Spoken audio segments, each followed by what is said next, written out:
You're listening to the No Collar podcast, where we talk about dreams that stress our parents out.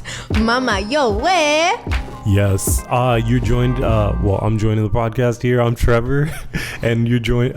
Oh, wow. Wow. As you can tell, this is only our second, third episode. So Our second, third? Yeah, second, third, whatever. I can't count either. Good job. Forget it. Well, I'll Doing introduce great. myself. Then I am your second host, Nella, the Brown Kim Possible, and we have the amazing... Nico Chiang. Yes. Hey guys. Did I call you Opio in the? Oh, so we've done this like 4 times. So like, did I called you Opio? The whole African name thing is really confusing. Yeah. Like your parents, your father has a last name, but that's like their dad's last name, or they can't take their dad's, so then you have another one. It's Yeah, so it can- confusing. What's your To real this day. What is your real My name? legal last name is Ochieng. So who's Opio? My dad. What? It makes no sense. Don't ask any It really questions. doesn't Oh make my any God. sense. Like my dad's last name is Ogalo, but we're Juma.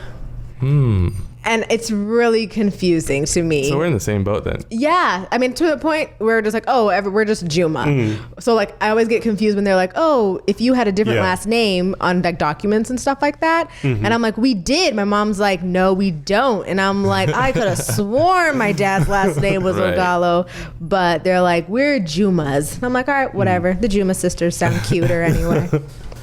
Wow. Okay.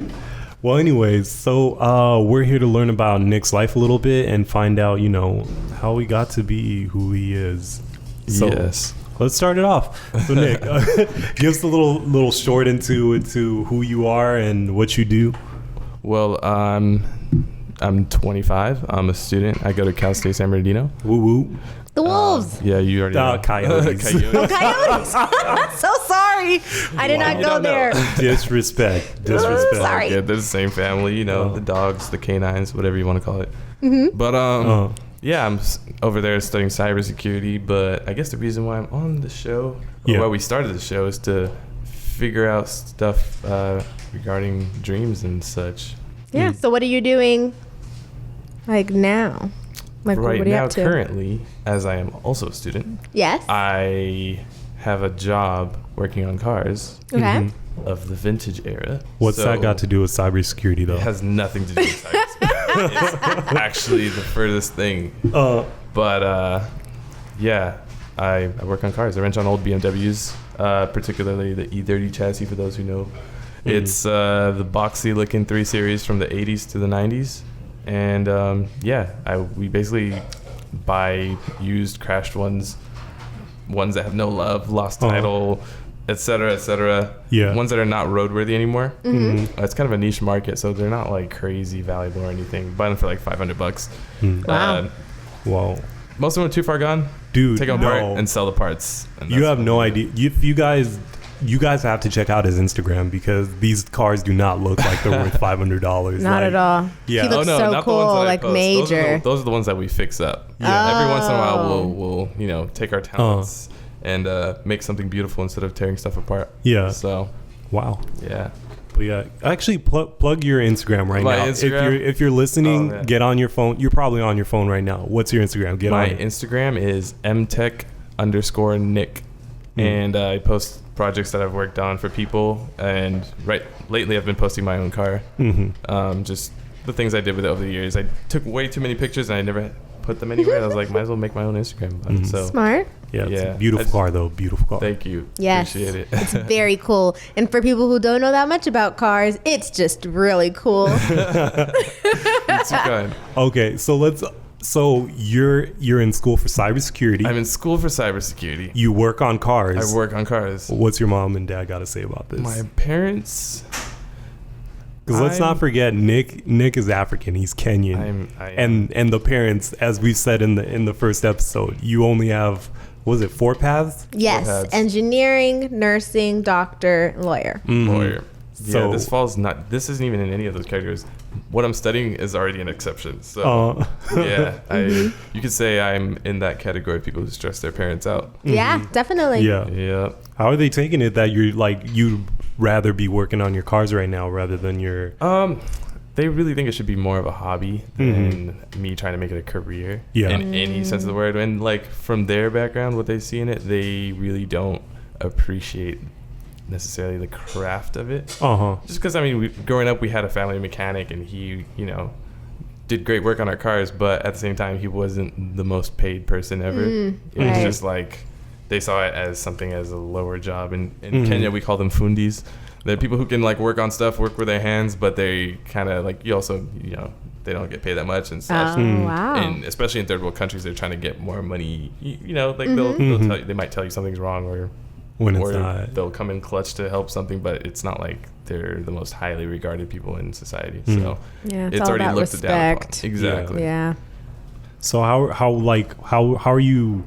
What are you trying to do after school? Like, are you trying to like would you rather full time be into cars, or would you rather do cybersecurity? Like, what's your passion?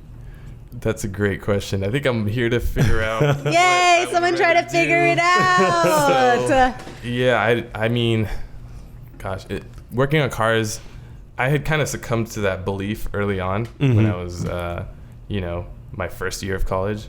My parents were like, yeah, actually, I was going to be a car designer. That was what I was. I remember that. I remember. I'm like, Nick's going to design cars. And whenever I'd see those like commercials where they have that person like molding the car out of like clay or whatever, like shading it, I'm like, that's going to be Nick. And so then when I found out that you were doing cybersecurity, I was just like, what happened? So what happened was, I've always been passionate about cars from 5 on, even before I was 5. I just remember I heard stories from my parents. Like I was fascinated with anything with wheels. I had my first accident when I was like 3 years old. Like in a big wheel? Kinda. It was like one of those push fire truck things. Oh, okay. And the door was open one day at our old house, and I decided to push myself and take flight. Nice. And so I hit the little, you know, thing that makes the seal on the door, like the little bump before you leave the house. Hit that, flew off my vehicle, landed on my chin. Was bleeding profusely. Oh, dang. I had to go get stitches. And You still have a scar? I do, but it's under my why beard. you have a beard? That's why I have a beard. That's how you grown out. It's stayed with me my whole life. Oh man. Wow. Yeah, that was my first. I had an accident when I was like 3, and it's my own fault. And you know, I was the only party involved. That was the only party involved. But yeah, No one called insurance companies. Yeah, nothing. like it was me. So I've just always been obsessed with cars. I think when my brother was born, we were moving to an apartment, and the first thing I grabbed was my toy car when I realized what was happening. I saw my parents moving everything to the car. I was like, bet. My little toy car. I'm ready. Yeah. I'm so ready. Like watch me move this car. Yes. So first things first. Yeah, I've just always been passionate. And then I used to watch all those TV shows about cars, like on Discovery Channel. Everyone else would be watching cartoons, and I'm like, when is Jesse James Monster Garage gonna come on? He's always gonna like, you know, work with his hands. He's always welding stuff, cutting stuff with a grinder, and like making cool custom cars. And so I always grew up with like, I want to do something with cars. And mind you, the first time I picked up a pencil, probably the first thing I sketched was a car, and I just never stopped drawing cars. Man. My whole. Do you have your first sketch? I probably don't, but I remember when I was 9, I think my aunt got me a sketchbook, and I have some really early drawings that are just you know, 2-dimensional, look like a crazy cartoon. Oh, we gotta post those on the gram. Yes. Yeah, maybe I'll do that. I think We it'd be so bring cool those to out. have like a museum of yourself. Yes. You know what I mean? So like you should Archive definitely forever. frame those. I should do something with them. Yes, for please sure. do. So yeah, I was on this path. Being African, we have to make everything sound a little bit more glossy. So I was like, Yes. let me choose a career that's not auto mechanic, but with a little more prestige. I'm like, well, if you design a whole car, like that's really high prestige. Right. Yeah. It sounds Yeah. engineering. Yeah, and I was like, I don't like math. I don't want to be an engineer necessarily. It'd be cool, but like, even you go to find out that engineers don't necessarily like just start engineering cool engine parts and stuff. It's, Right. it's Yeah. literally math, and sometimes you might get lucky and get into a job like that, but that's after a lot of schooling also. But True. yeah, I was like, well, car design, I've been sketching forever, and I was starting to get better in high school, you know? Started looking into art design schools. I remember that. And I actually, my senior year of high school, I took an intro auto design class that, it was optional to people entering the school, San Francisco Art Institute. And, it was an online class. I was still here at home, and I'd like do my homework, and then I'd do my car design homework. Yeah. And then I joined the art club, and I showed off my art designs, and people were like, oh, that's really cool. Which grade did you get? I didn't. It wasn't really graded. It was kind of just like an intro class where it's like to get your feet wet. So Gotcha. it wasn't graded, but the teacher, okay, that's like, the African me. You got an A. You get an A. Oh man. A++. I gave myself an A. The teacher was really helpful, and he was just he was almost overly critical because it was an intro class. So it was just like as much dedication as you put in, he would help you. Wait, so did you take the initiative to sign up for that class? So what happened was the summer before I graduated, my dad and I went looking at colleges and stuff, and I was heavy into art school. So we checked out 2 art schools. The other one was Academy of Art. Wait, he was gonna let you go to an art school? He was like more on board with it, He was kind of like figuring. He didn't really know that there's like a whole field for automotive design, transportation design. So we checked out the school, and I was like, wow, like cool. They have graphic design. They were trying to sell us on graphic design because that's people who make more like money off the bat. Right. And then my dad like heard from someone that like, oh, our car designers don't really make a lot of money. He heard from someone. He was doing his homework and research. And But he's like, yeah, they don't make a lot of money. And I was like, well, let's check out this school. It's a really famous school in Pasadena Art Center.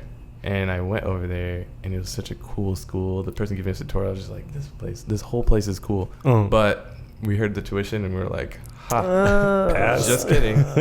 And so that's when I discovered the San Francisco school, which was like a little bit cheaper. And I was like, well, maybe I could do that.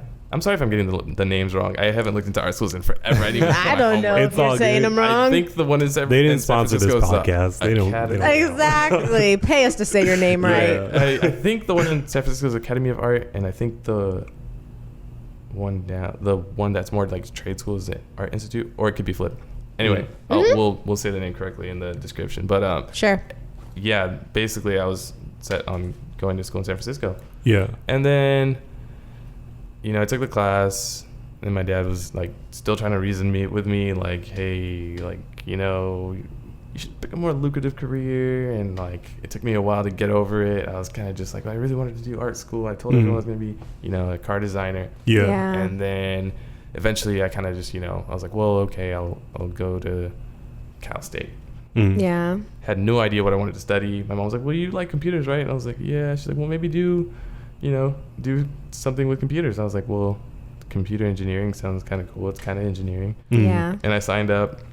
First day of class was coding. Didn't even know what coding was. I was like, ones and zeros. What? Huh? Oh, wow. Like you're with people who are like teaching themselves coding. Yeah. Like, people are passionate about this stuff. And I'm here like, what is this? Like, I don't even understand. I thought we were like building computers or something. Yeah. Oh my gosh. No, that was not what I was doing. So, needless to say, I didn't do well in that class. / I tried to learn. I still didn't know like the general concept. I never watched a YouTube video on what programming was. I just had a German teacher who was like, had an accent. And it's like you literally opened up the course schedule and we're like picked coding, cybersecurity. I'm gonna do that. So cybersecurity came later, actually. Oh, okay. So it's kind of Gotcha. like almost a I don't know. It's constellation, I guess. Like it's a little compromise. That's like something I like and something that like my parents like too. So yes, the compromise. Yeah. Yeah. So yeah, I basically gave up the dream to be a car designer. Yeah. And so I like had dropped all my car designing dreams. I was like, I'm gonna just focus on school, But I didn't really have a job. I was not feeling my major. I just wasn't doing good my first couple years in college. I was just, Gotcha. Yeah, just there. But I was always working on my car slowly. Yeah. I kind of want to ask you about how you had just mentioned that you had already told all these people that you were going to be a car designer. So if you can kind of just... So what happened there? Like just all the emotions around that. Yeah, it was. So the main 3 things was just like I was either going to go to art school or I was going to go to this Adventist school up north. And my parents just liked the sound of that. / for me, it was like kind of exciting because I still get to leave the house. I still get to go. Yeah. And then the third thing was go to Cal State, which was of all the options is the one I was feeling the least. I got accepted into the school up north, private school, and I got accepted. My dad's alma mater, La Sierra, invited me to go there, and I was like, well, I really don't want to go there. Too close. Yeah, and I didn't know anyone that was going there, so I was just like, I'd rather not.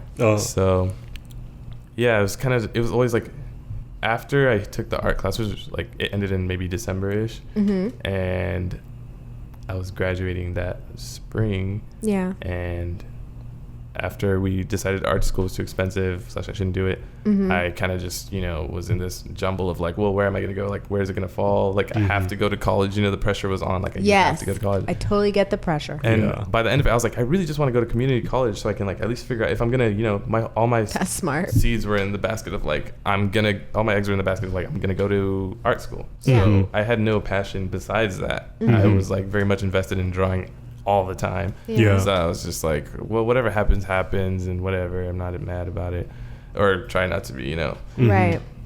And after all, my parents were paying for everything, so I was trying to reason to go to community college. I think I went to try and add a class one day, and then I finally got the letter from Cal State like, yeah, you've been accepted, because I applied super late. And they were like, you can pick classes on such and such a day. I missed the whole onboarding orientation. I missed all of that. But, I was just in the school now, and I was just like, well, okay, this is college, but I don't really have a passion here. Yeah. So, yeah, that's kind of how the college thing went. I told all these people what was happening, but then they kind of knew that, like, there were some African people I told were more relieved that I wasn't going to art school. Of course they are. It's so annoying. They've been praying for it. Low key.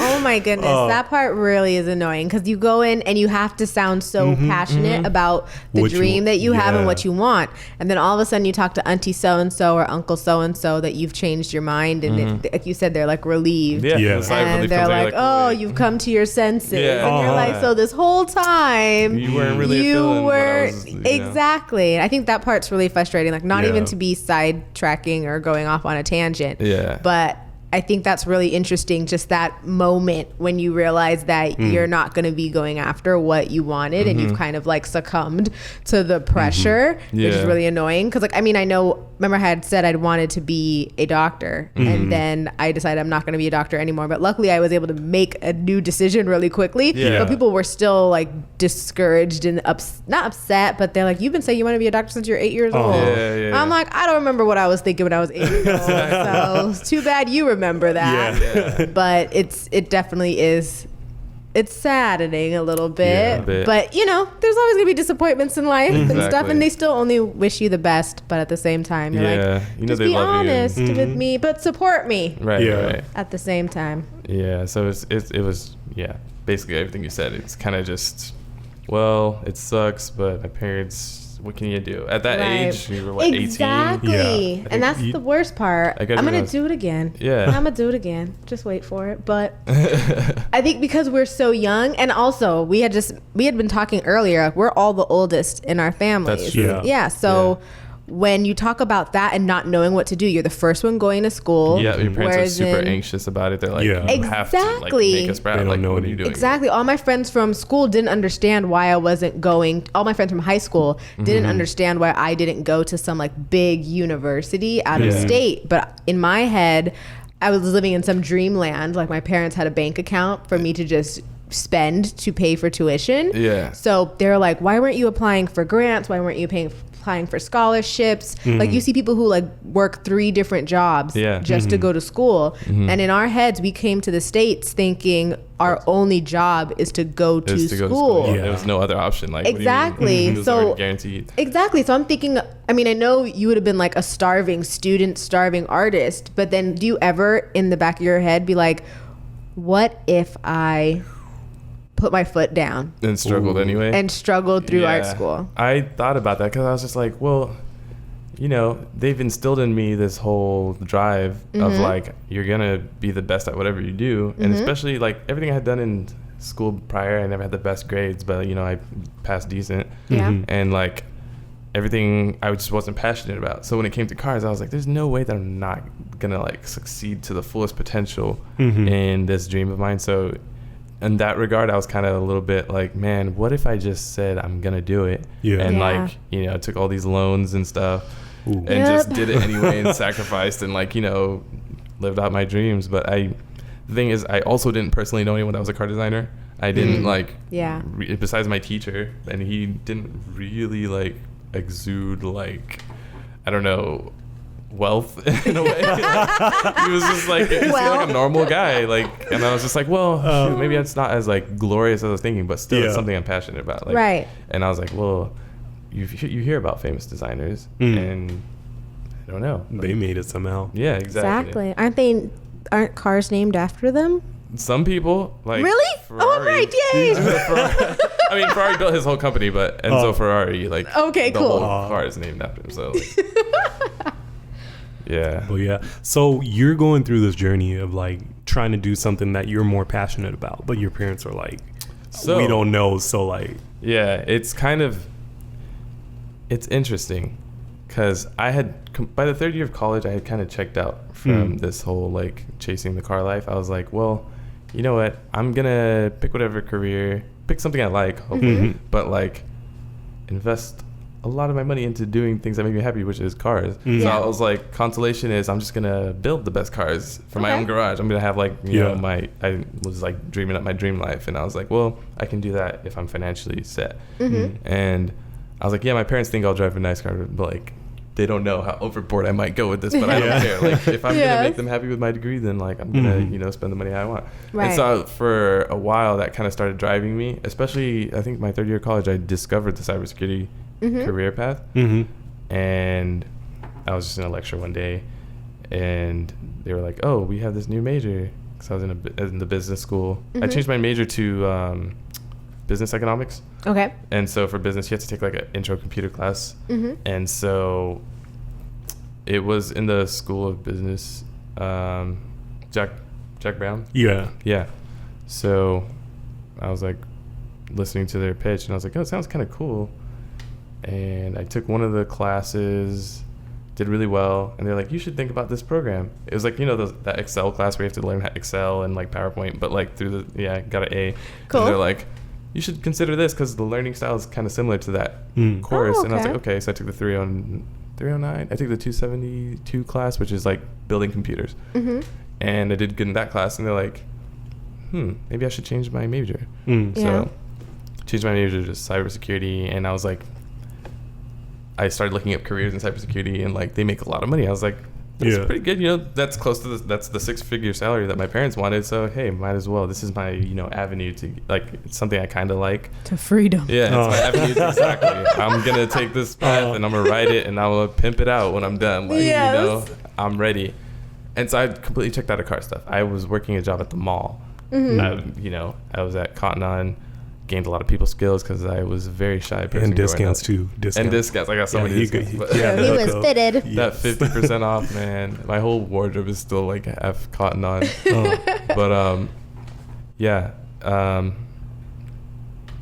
I was just working at the mall. Was not concerned with cars besides my own personal car, which I would kind of work on here and there. Yeah. And then slowly car stuff popped up. It was like, what do you mean popped up? I was sorry, I missed a step. Somewhere in my third year of college, one summer, maybe even the summer before that, my friend, I would buy parts for my BMW from this one friend. He parted them out at the back of his parents' house. He'd buy them and then, you know, part them out. I was like, cool. He's like, hey, would you want to work for me like a little bit? And I was like, sure, what do I have to do? He's like, just pull some parts off. I'm like, yeah, that's easy. And like, I'll learn how to work on my own car. Like, duh. Yeah. So he'd pay me a little bit, and that was like the first technical job I guess I had. But it was like, you know, just like, here's some cash and pull some cars apart and boom, that was it. Working in the sun, but like, hey, it was fun for me. That's good. And I was like, cool, I get that out of my system. And eventually he stopped doing that from his parents' house. Okay. So that was like my little brief stint with him for like maybe a summer, maybe a year, a little bit. And then he hit me up again. He's like, hey, I'm opening up a shop in Highland. Maybe you'd want to work for me. I'm like, I don't know, man. I'm kind of checked out of the car stuff. And so that kind of died down for a little bit. And then my other friend hit me up. He's like, hey, I know you work all the way in Ontario. It's like 30 miles from my house. Yeah. He's like, do you want a job here? We need a driver. And I'm like, where at? He's like, at O'Reilly Auto Parts. I'm like, I don't want to work with car stuff because it makes my parents antsy. They know that I love cars. Oh my god! They're like, oh, you back on it? Oh my gosh! It's like the girl from across the tracks. Yeah. It's all bad news. Yeah. So I'm like, they're not gonna like this job. But then he's like, dude, it's down the street from the house. The hours are flexible, but you'll get a lot more than what you have right now. Because at Cotton On, the hours were abysmal. I had like 2 or 3 jobs at a time because I'd work at Cotton On and I'd work at Watch Station because I couldn't get enough hours between just one job. So I was like, I'll think about it. And then I just put in the app. She liked me so much, she hired me like before my friend could even refer me. My friend's like, hey, my friend's applying to this job. And my boss was like, well, he better apply quick because I'm interviewing someone that's very promising. And it was like actually my own submission. So I was like, the job's mine. Yeah. I got it so easily. And I was just like, well, I wonder what this means. Is this a sign or something? I don't know. Took the job, did it for like 2 years. And, I was in that job when my friend invited me officially. He's like, we got the shop space. I need you to, to work for me. I'm like, man, I don't know. It's like too involved, my parents, they're not going to like it. He's like, just come check it out. So checked it out, discussed some terms, and I was like, this is quite lucrative over what I'm making here. And it's more flexible because the coursework was starting to get a little heavier towards, later end. So told my parents, I was like, hey, how they feel? I'm going to be working at a shop. It's kind of what I did before. It's more flexible with school hours, and that kind of worked to finesse the situation. Oh, yeah. That's always the finesse. Yeah. Always. And, they voiced their objections. And then I kind of made this promise that I slightly backed out on. I said, it'll only be until I graduate because... I did that with moving out of the house. Yeah, I was like, it's only a 6-month lease. Don't worry about it. I'm just gonna test the water, see what it's like. Yeah. Gone for 2 years. My main selling point was like, it'll get it completely out of my system. I'm working with auto parts now. I'm kind of good at what I do. My friend, needs me. He which wasn't like all false. True. Maybe we'll interview him. I don't know. But he's like, come do this big time with me and you'll get paid. So I was like, I'm just gonna get it out of my system. Then I'll never get the chance to work at a shop again. And my parents were like, okay, if you're sure it'll work out and it's just for a season. And I was like, yes. And they're like, okay, do it. You have our blessing. So I started working at the shop and, slowly started doing projects. I'm like, this is really cool. I think one day I was just looking at the sunset because we get the sunset at the shop every day, just perfectly to the side of it. I was just like, how did I end up here? Like, I completely dismissed even working in the car industry. Yeah. After my dreams to be a car designer kind of like fell off. Yeah. And so you're kind of falling into your dream job right now. So it's kind of falling into it. I don't get paid a ton. It's like, he was starting up. It's just me and him literally. But it was like I got the hands-on experience. We built a few cool cars and it was just like, man, this is like kind of the dream that I wanted. Right. And it's like, the potential is just going higher within the career. So it's just like, I guess that right now I'm at kind of a crossroads because it's like I'm about to graduate. Yeah. And also this job might go further than just being, the tech. Okay, yeah, cars. Because right now you'd be in a space where you need to like be networking and I guess doing internships in cybersecurity, but that's not going to fit with the time that you need to like build this company. Right. And it's actually a unique time in the company, so we'll see. There might be some mergers happening soon, but I don't know. I don't want to talk too much about it. Yeah, totally. I get that aspect of it. But I was even laughing before because the way you sold it to your parents just seems so funny to me. And it almost like as you're telling us the story, we're both looking at you like, you're really going to say you're trying to get it out of your system? Like, it's like a drug or something. It just sounds so ridiculous. What a like, fiend. Does he believe what he's telling his parents right now? Because there's no way you're going to go someplace that you love and expect for it to get out of your system. Yeah, I got better at it and suddenly I knew way more about cars than I should. We always talk about it, me and my boss, where it's just like, I have a really specific set of skills. Like I can work on 1984 through 1991 BMW 325s. Like that's such a skill that nobody really has. But like if you look on, I don't know, Instagram, social media, type in the hashtag E30, there's probably over like 1 million posts. Wow. Like people are really getting into it. They're relatively cheap to get into, and then like the potential for modability is just like out the roof. Like you can do anything to them. So people are really loving that platform for their first cars, second cars, collector cars. The M3s went up in value, so now those are like pedestal cars.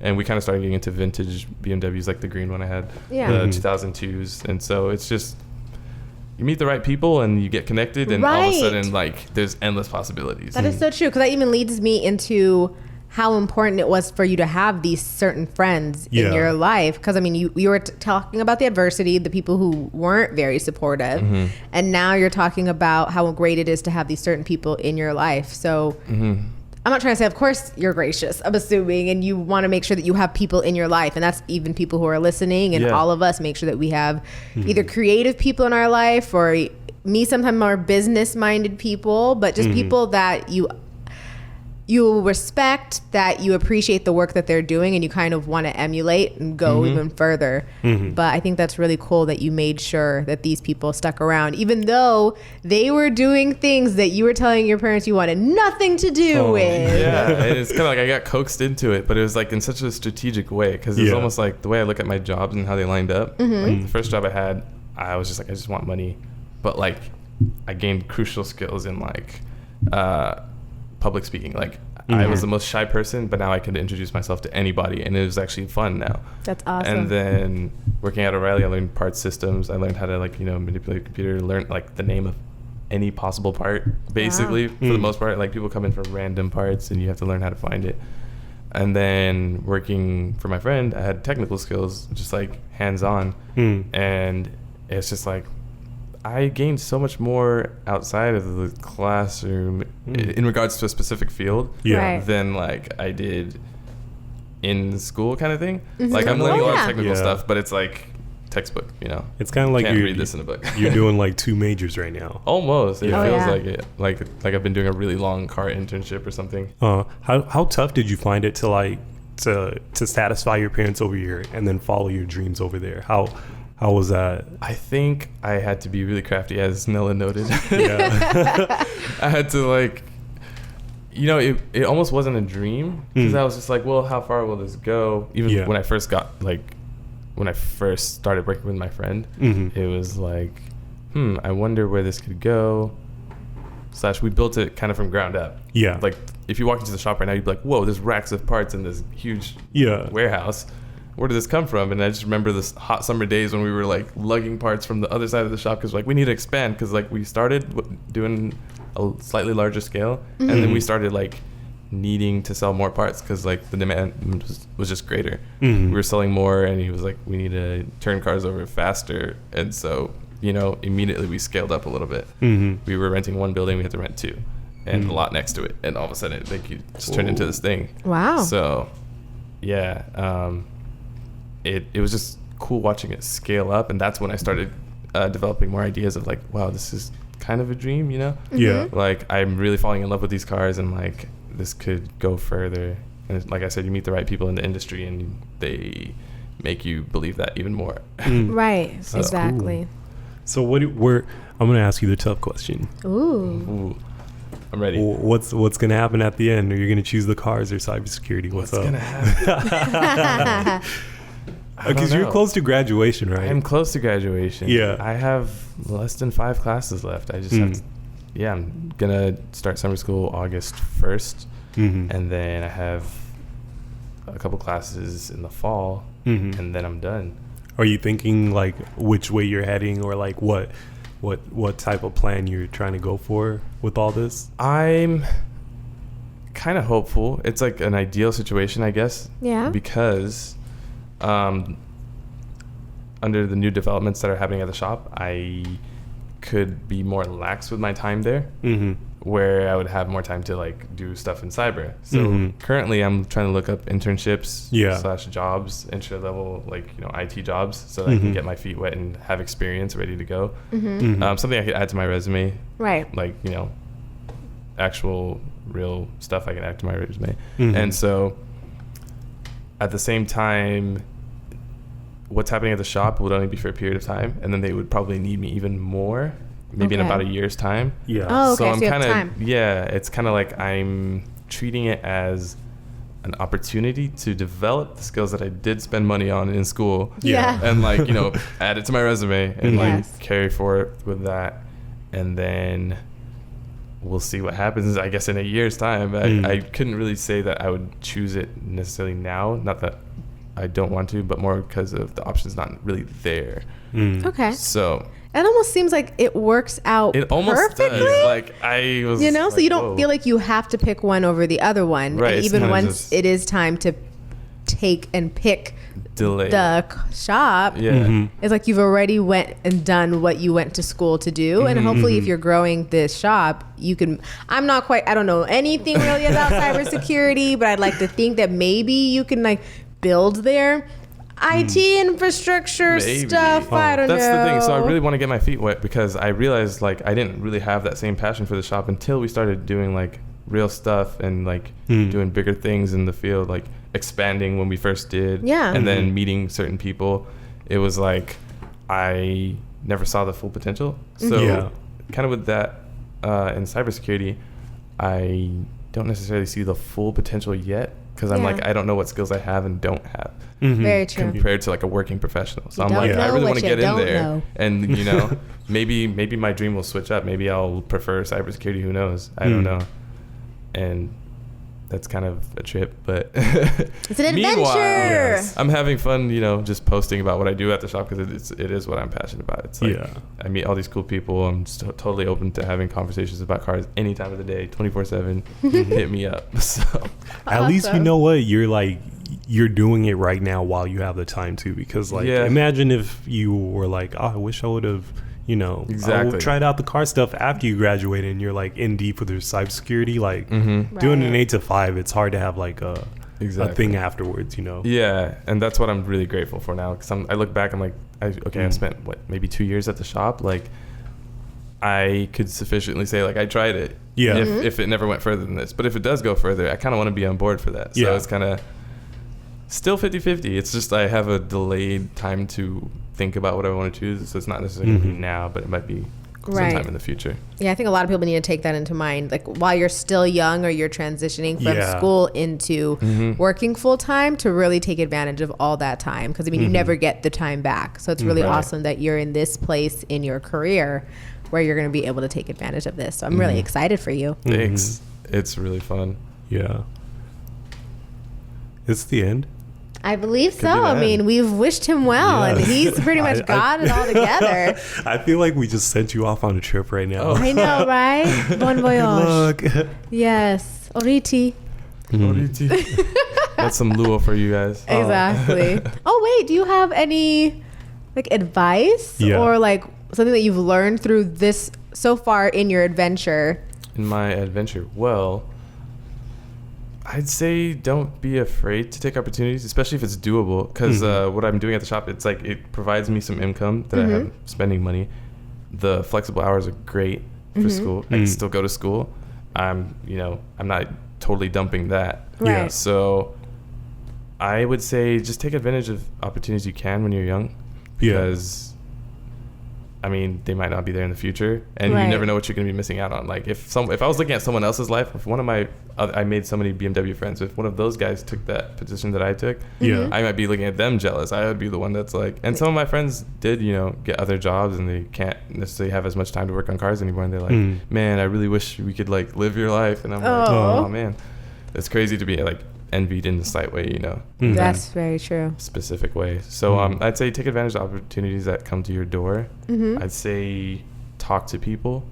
Actually, even in the whole internship thing, I'm talking to people that I know from church connections. Like, that network is heavy. Like, you would never believe how many people can be like, hey, I can help you with this, or let me look at your resume for you. Let me tell you how things are done in the industry. You can shadow people.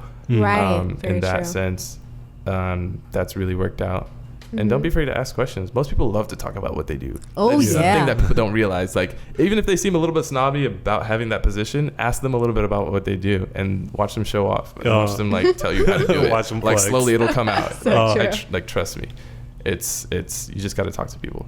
So I'd say one of the greatest skills I learned was when I had my first job is opening up to people. I used to get in trouble for not greeting people who walked through the door. And I was like, why would I want to greet every person? They might not like me. And it wasn't about what if they like you, It was about doing your job, but like being friendly. And it opens up so many conversations. So many. Awesome. I like that. Thank you. No problem. Cool. So this is another episode of the No Collar Podcast, and you've heard the story of Nick. And Yes. yeah. So join us next time on No Color Podcast. And you can actually follow us now on Yes, Instagram. you can. We have those media. now. Mhm. Those things. Yes, we got Instagram at No Collar Podcast. We got Twitter at No Collar Podcast. Mm-hmm.